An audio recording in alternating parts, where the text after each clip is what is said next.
What profit margin should you be shooting for in your interior design business? What the hell is a profit margin? How does it differ between profit? How do you still keep those margins if you're scaling your business and you need to hire new people? I want to pull my hair out. But today's guest, Michelle Cooper, has all the answers for us. Stay tuned. Hey kids, and welcome to Designed by Wingnut Social. I'm your host, Darla Powell, and today we're talking all about money, money, money.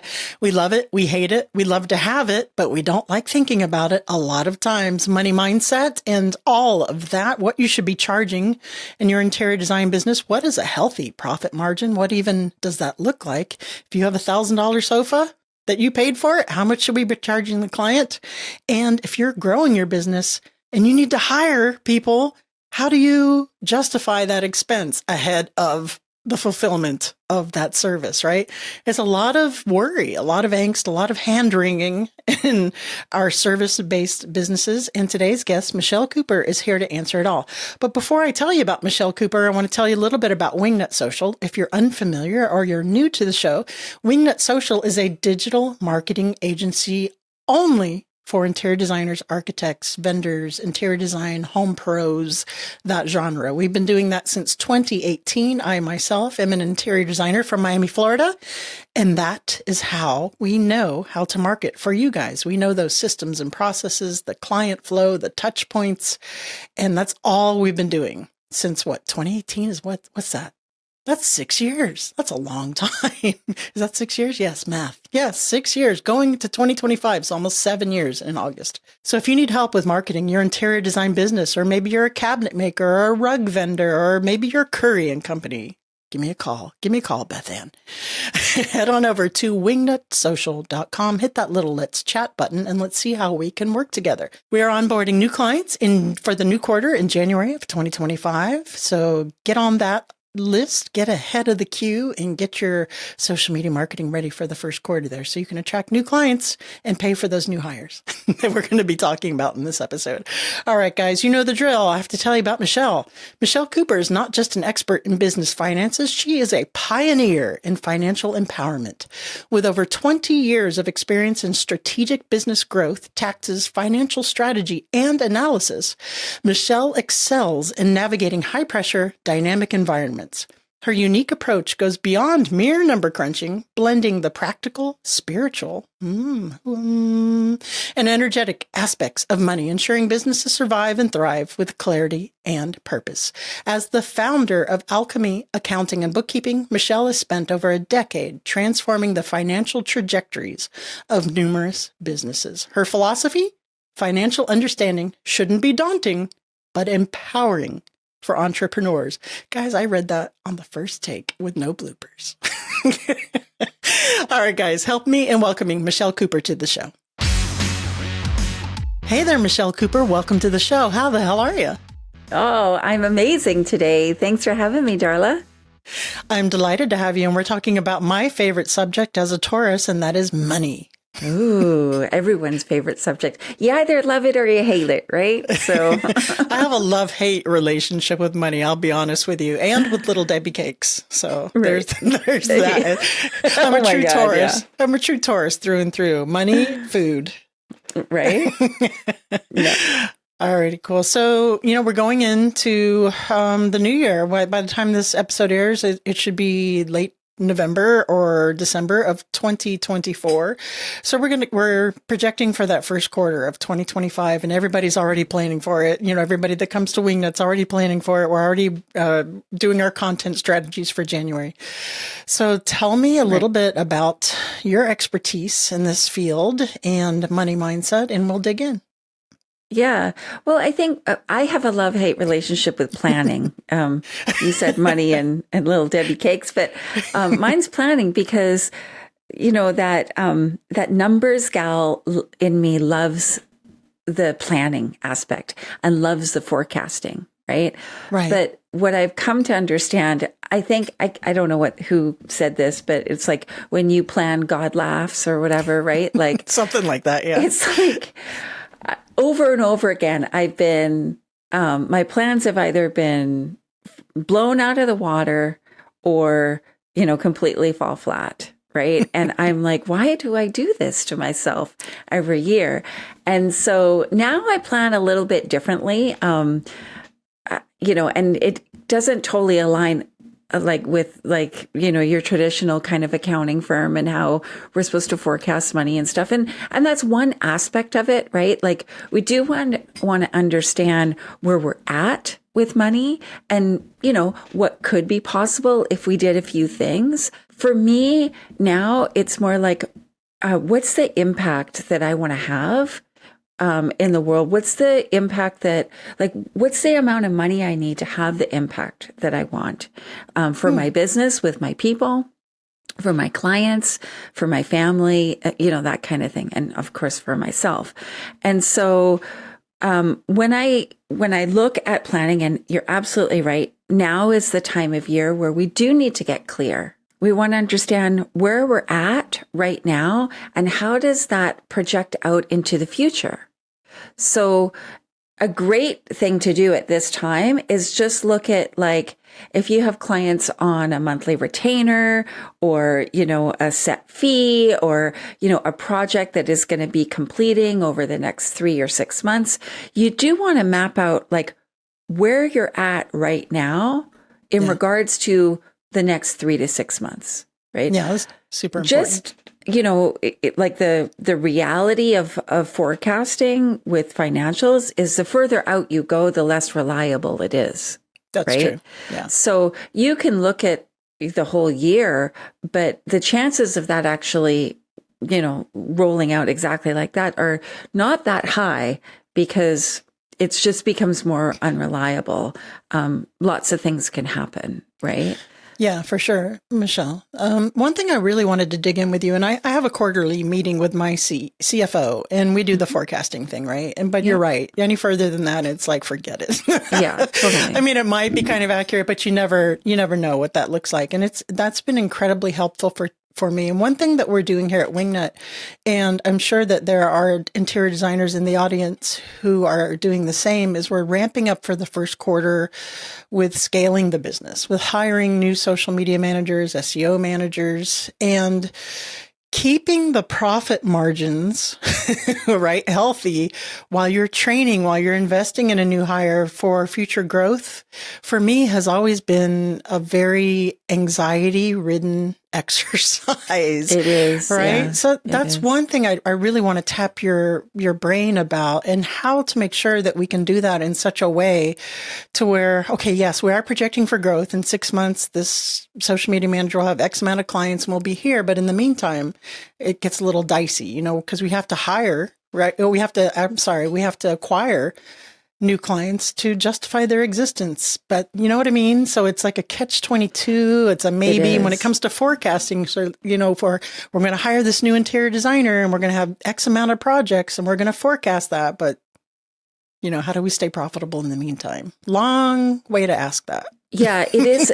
It's a common problem, right? And it's something that we get asked a lot in my business. How do I do this? How do I hire people for clients I don't yet have and, remain profitable and stuff? Yeah. And it kind of starts a little bit before that question, because you got to make sure that you are monitoring the capacity of your team. Right. And that you know that when, say, your team's capacity gets to 80% client time, it's now time to, fire up the recruitment funnel and get somebody else in. You also have to know, how long does it take for you to onboard and train and for a new person to become fully functional and be able to support clients independently. Right. Yeah. So there's a little bit of groundwork to do in your business to understand what that is for you. And that can vary depending on where people are at in their business development. Right. If you're just starting from scratch, you might not have all the systems and structures in place to, efficiently onboard somebody, and, the training is all there and everything. It might be they're just working alongside you. If you're quite an established business, you might have that in it might be quite efficient. Right. But the worst thing I see, and the thing that leads to a lot of unprofitability, is where people hire just kind of I think I need this person, or, like I'm going to get all these new clients. My digital marketing guy says, we're going to run this campaign and we're going to have this influx. And so I need to staff ahead of time.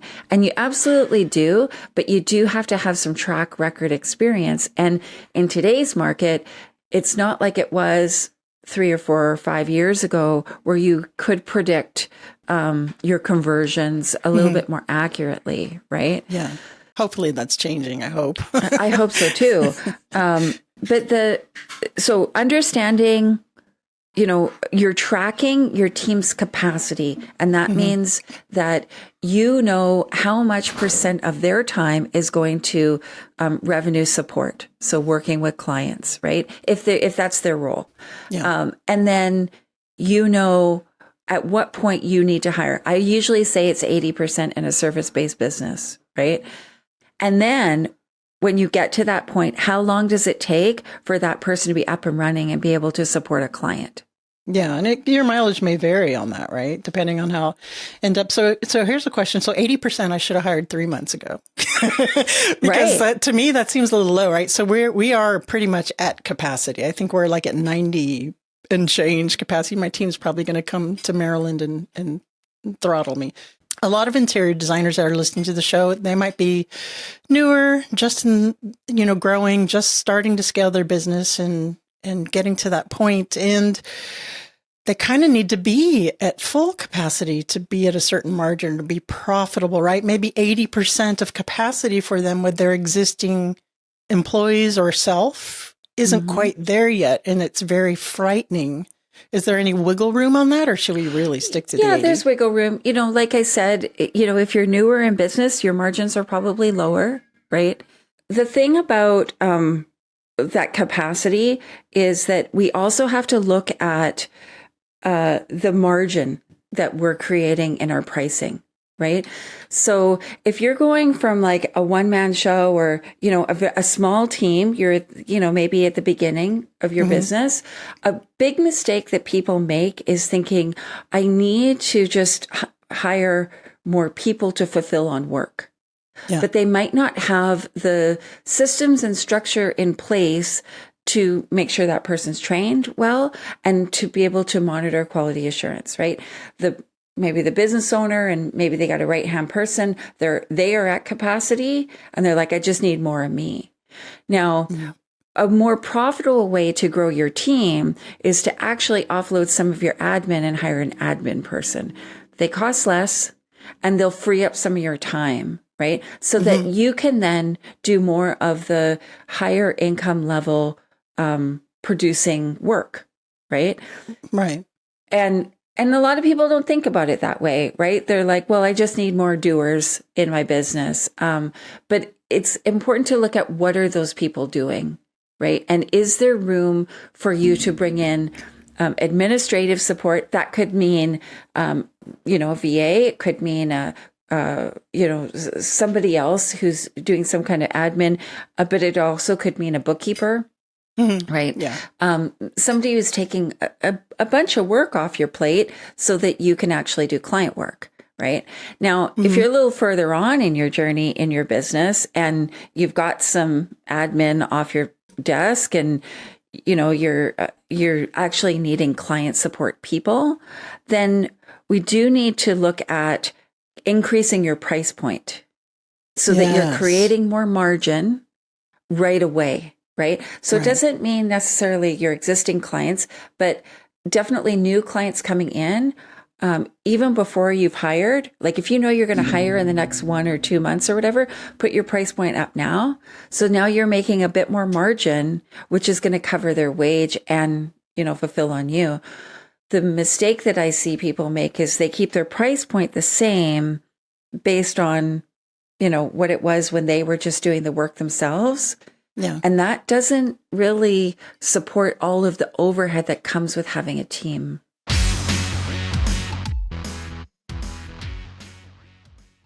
All right, you guys know, or at least I hope you know, or if you don't, I'm not doing my job, that we do full service social media management for you guys, interior designers, architects, and to the trade vendors or furnishing manufacturers, etc. But we are excited to announce our very new hybrid plan with Wingnut Social. It's kind of a half done for you, half you do it yourself sweet spot. If you're a beginning designer or a firm who's just really kind of getting started in social media marketing, but don't quite have the marketing budget to delegate it to a marketing firm, because that's a pretty decent size investment, right?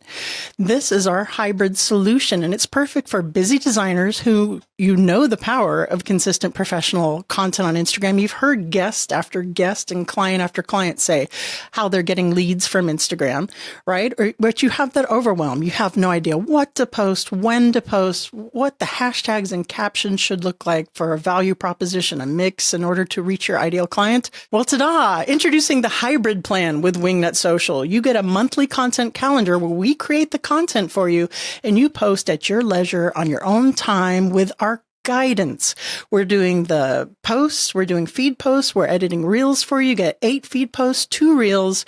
We're writing the captions for you. We are researching the hashtags for you that drive engagement with guidance, best practices, and quarterly strategy sessions to make sure that your strategy and everything is in alignment with your business goals. So if you want to find out some more information on our amazing hybrid plan, it's been very popular so far. Head on over to wingnutsocial.com and hit up that Let's Chat button, and let's see how we can work together. Again, that's wingnutsocial.com. Yeah, I've experienced that the hard way. So I have a question about the admin thing. So in the interior design world, so if I could make this an example, let's say you're Susan McNuggets and you have 2 interior designers on your team. You're like, oh my gosh, we're at 80%, 90% capacity, whatever that looks like. I need to hire another interior designer. You're saying that a workaround for that could be maybe Susan McNuggets. That's the official designer of the podcast, by the way. Right. Instead of doing that, just takes a little bit of the capacity workload from those 2 designers, emails, scheduling, the miscellaneous admin stuff. So increasing their capacity in that way to just before they hire another interior designer. Okay. I hadn't thought of that. Yeah. I'm wondering how many hours practically that would remove from them, but it definitely would. Like if you got a part-time VA that could definitely.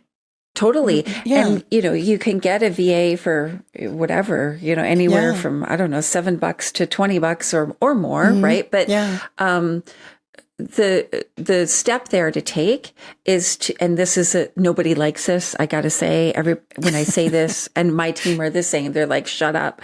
But, it's time tracking, right? Oh yeah. So we it's do that. time tracking, right? Yeah. So being very detailed in how you're spending your time and your team members are spending your time. Do it for 3 days and you'll see exactly what a VA could do. Yeah. That's a good point, because I'm thinking about that, like for my team, everybody handles their own clients, their own admin, and they're at capacity. I'm wondering if that would work for us internally to have an admin that would do that. It might.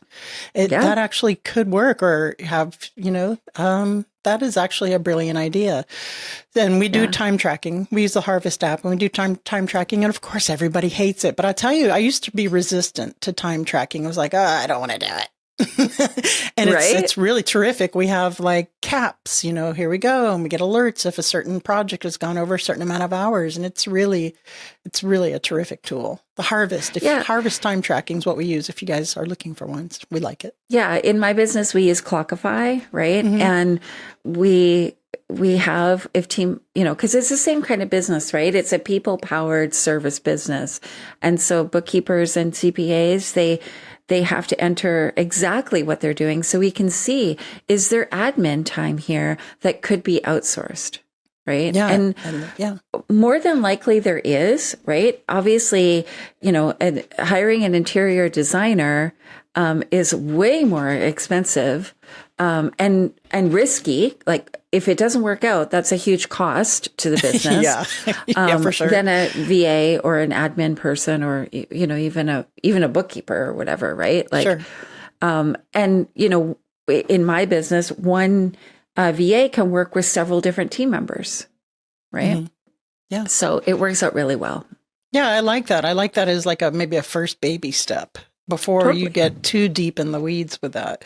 So what you did talk about profit margins, and there's something that confuses a lot of people is the difference between profit margins and profit percentage, right? So, and you can tell that even the way I'm asking this is like, what the hell is she talking about? So when designers are pricing their services, they're shooting for a specific margin percentage, but by the end of the year, their profitability percentage might be different. Am I correct in saying that? Yeah, usually profit margin refers to the percentage of income that you're making after you've removed the cost of delivering the service, right?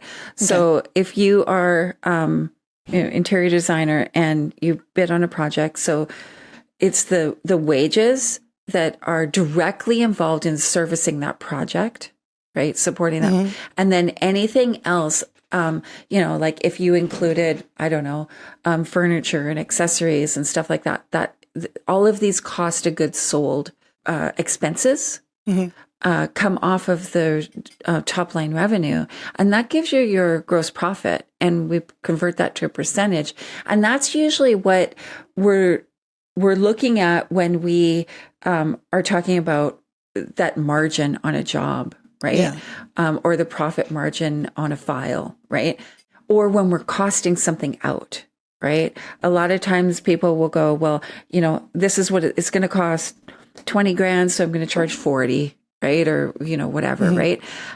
Because I want this, 50% margin or 100% margin or whatever.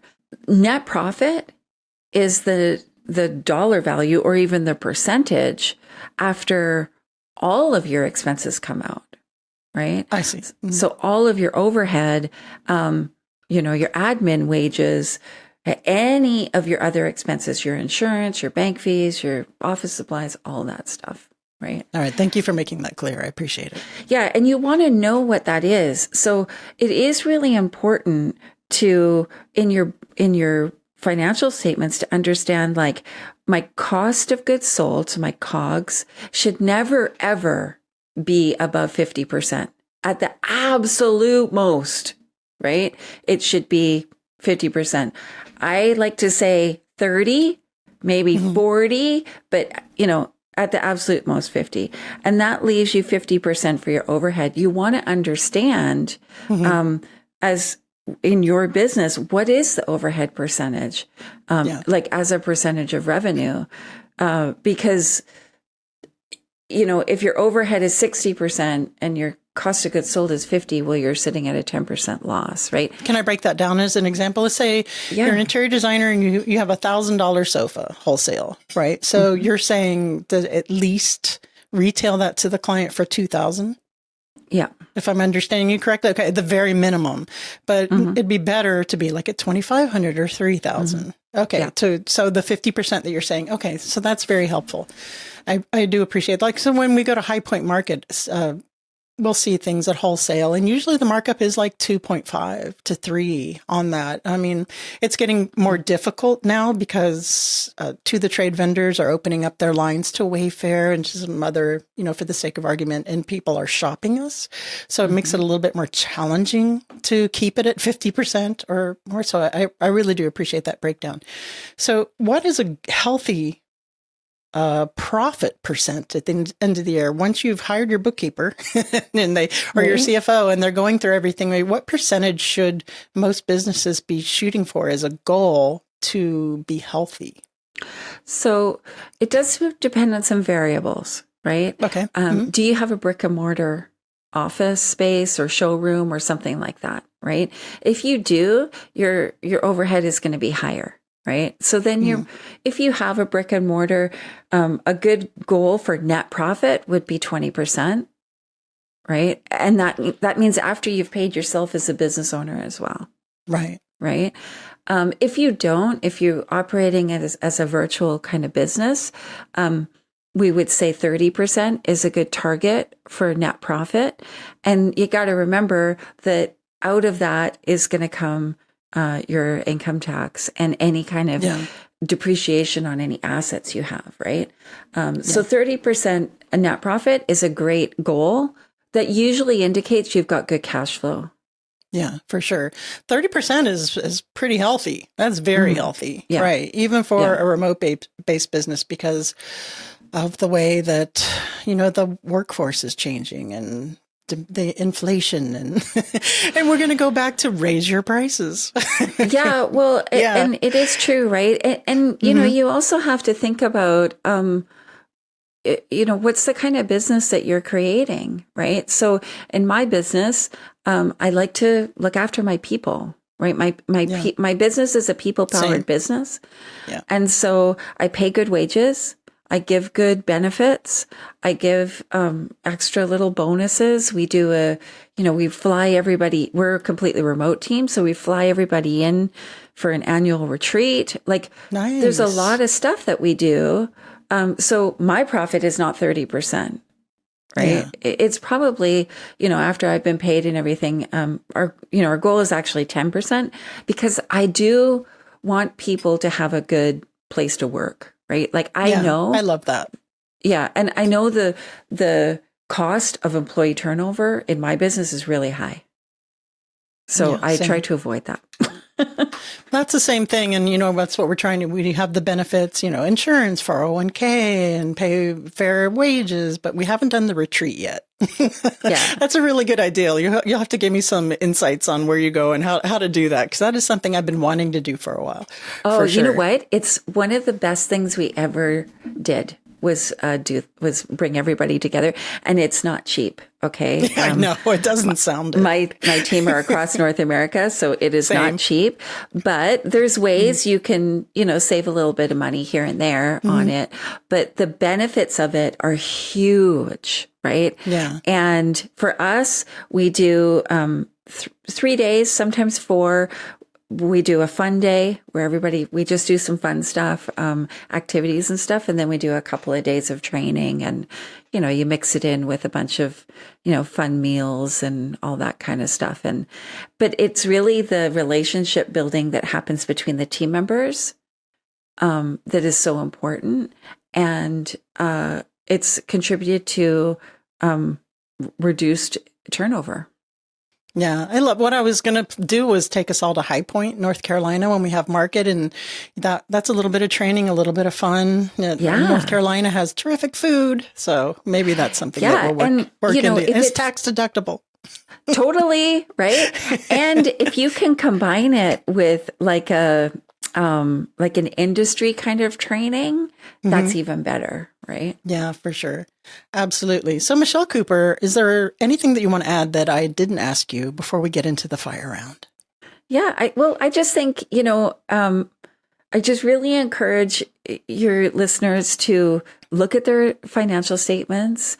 They don't have to know what they're looking at. Like there's lots of people out there that can support you. I always say, like, I'm an interpreter of numbers for people.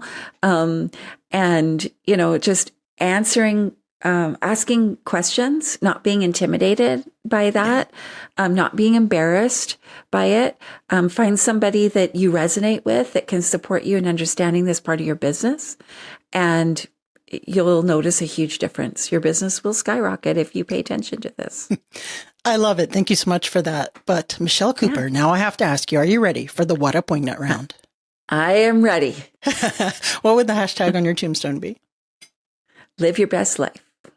I like it. I like it. You're stuck on a deserted island, but you can have your one favorite food forever. What's it going to be? Cake all day long. Cake. I love it. What kind? I love vanilla cake with vanilla icing. There you go. Hey, I'll take it. I love that too, actually. Yeah. I like a little bit of chocolate, like maybe some Oreos sprinkled on it, but I'm down. Yeah, I do that. Last but not least, please recommend a book that's impacted you on a personal or professional level. So there's a book called Evolved Enterprise by Yannick Silver.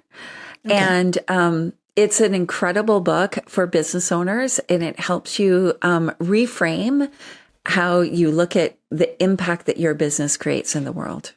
I love that. So it can help your business and help you have a more meaningful business. Absolutely. Thank you so much. Michelle Cooper, please tell the audience where they can go to find out more about you. And you have a podcast as well. Please plug that, and we will call it a day. All right. So my podcast is The Rich Life Revolution, And you can find me on all social at Michelle B. Cooper. Awesome. Thank you so much, Michelle. Thank you. All right, kids. So now you know, if you didn't before, that $1,000 sofa's got to go for at least $2,000, right? 30% is the goal. That's very healthy. That is incredibly healthy. And if any of you guys are out there right now at 30%, my hat's off to you. If I had a hat, you're doing extremely well. That's a terrific goal. All right, guys, that is it for this episode of Wingnut Social. Get your finances in order. Get ready for the first Q of 2025. Get your marketing in order. Head on over to wingnutsocial.com. And that's it for today. Did I already say that? Well, that's it again. That's it for me saying that's it. I swear. No, really, that's it. Remember, until next time, get out there, get uncomfortable, and be great.